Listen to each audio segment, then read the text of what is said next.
So yesterday, Mark Zuckerberg visited Mar-a-Lago, had apparently a nice talk with President Trump, and a lot of people are asking questions. I know that Stephen Miller, who I do respect, I respect his opinion, he said that he believes that Mark Zuckerberg is going to try to help. President Trump hasn't come out directly, as far as I know, and discussed the meeting, but so far everything seems to be, oh yeah, Zuckerberg, who is of course the CEO of Meta, the owner of Facebook, fascist book as we like to call it over the Liberty Daily. He's like he seems to be wanting to do something. I posted a reply actually to Chuck Colesto, who'd asked, do we trust Mark Zuckerberg? And as I noted in the tweet, the reason I quote unquote trust Mark Zuckerberg to help the Trump administration is because he's a sniveling coward who will always support his best interest. He helped steal the 2020 election. He knows it. Trump knows it. Everybody knows it. Therefore, it behooves him to kiss the ring. But here's the thing. I believe that my tweet was misunderstood because people were like, oh, no, you can't trust Mark Zuckerberg. The reason I put trust in scare quotes was because I don't trust him. He is a sniveling coward. Okay? He always has been. And pretty much every person that he's dealt with over the years, every single one of them, anybody who he's dealt with in a major way, he's screwed them over, including Democrats. Okay, he came out and right when he was starting to see the writing on the wall, a couple of months ago, and he's like, oh yeah, so yeah, like I was totally pressured by government, by the Biden regime to do things and to give away information, and I'm sorry. So that sucks. Sorry.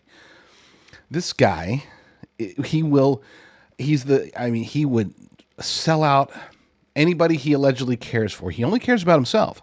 He's always only cared about himself, and I do know quite a bit about him. I actually did research on him way back in the early days before the Social Network movie came out, before all this stuff. I wanted to know, is this guy dangerous? And I came to the conclusion at the time that yes, he's dangerous, but only as a pawn, that he's never going to be one of the major players. They're going to use him and abuse him like a pretty boy in jail. He's going to get tossed around because he's going to be rich. He's very smart. I mean, the dude's wicked smart. He really is.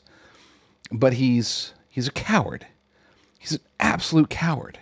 And so when I say that I trust Mark Zuckerberg, it's not that I trust that he should be participating at all in the Trump administration.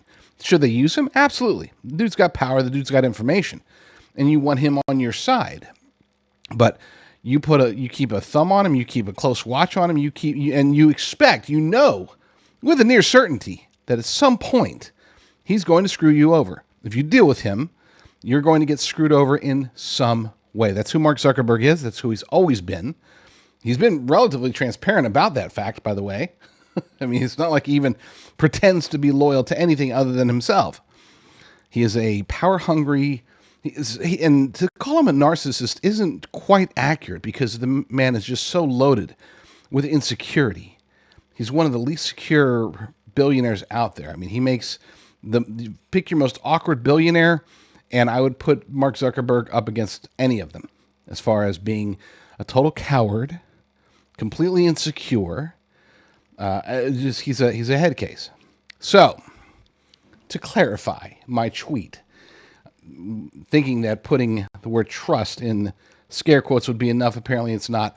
No, we should not trust him. Should we use him? Sure, he's useful, but don't present your back to him, because he will, at some point in the future, attempt to stab it. Be sure to follow my work everywhere that I work by going to jdrucker.com/find, F-I-N-D, jdrucker.com/find. You'll find my socials, my shows, my Substacks, the works.